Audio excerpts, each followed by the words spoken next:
ผู้ใดมักกินแด้ขนมสั้น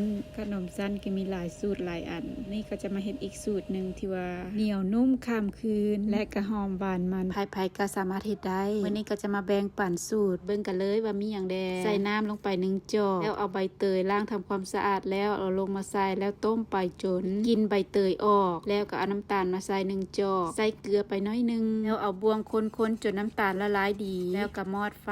แล้วก็พักไว้ก่อนหลังจากนั้นก็จะมาผสมแป้งนางจะเอาแป้งมันใส่1จอกแป้งข้าวเจ้า2บวงใส่น้ำกะทิลงไป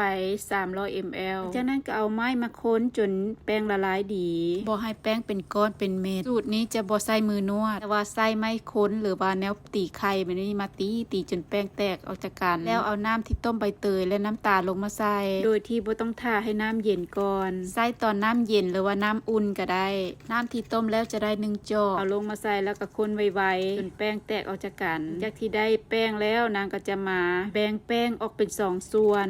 หนึ่งจะเฮ็ดเป็นสีขาวส่วนหนึ่งจะไปเฮ็ดเป็นสีแดงเวลานึ่งออกมาจะเป็นสีบัวหรือว่าสีพิงค์นั่นเองหลังจากที่ได้แป้ง2สีแล้วนางก็จะมาเกี่ยมนึ่งเลยตั้งหม้อให้เดือดหรือว่าร้อนเอาซึ้งมาใส่หลังจากนั้นก็ใส่ถาดแล้วแต่คนมีถาดใหญ่ถาดน้อยก็ได้คือกันเอาแป้งสีบัวหยอดลงไปก่อนได้เวลานึ่งไป5นาทีแล้วก็เอาสีใหม่ลงไปสีบัวสุกแล้วก็ใส่สีขาวหยอดจนให้ทั่วครบทุกอันหลังจากได้สีขาวแล้วก็จะเอาสีบัวลงไปอีกนางก็ใส่บวงแบบมีผองเอาหากผู้ใดใส่ถาดใหญ่ก็ใส่จองที่มันใหญ่ๆจักหน่อยตักลงไป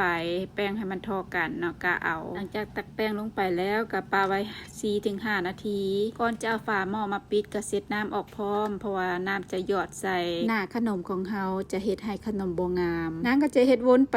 แบบนี้จนฮอดรอบสุดท้ายก็ตักแป้งใส่จนครบเบิดทุกอันแล้วนางก็จะนึ่งไปประมาณ15นาทีเพื่อจะนึ่งขนมให้สุกเบิดทุกสั้นเลยหลังจากที่ผ่านไป15นาทีนางก็จะมาเบิ่งเนาะหน้าตาสิเป็นแบบใดจะออกมาเป็นแบบนี้เลยทุกคนปานนั้นก็จะมีน้ำหยดลงไปคือเก่าอาจว่าเสร็จแล้วแต่ก็น้ำก็ยังหยดลงไปเนาะตั้งเงี่ยนออกคันว่าน้ำหยดใส่หลายก็ให้เงี่ยนออกหลังจากนั้นก็ป้าให้เย็นก่อนแต่ว่าตัวของค่อยเอาออกมานี่ยังพันเย็นคักปานใดผัวหันอยากกินแล้วนางก็เลยมาแกะให้ลองเบิ่ง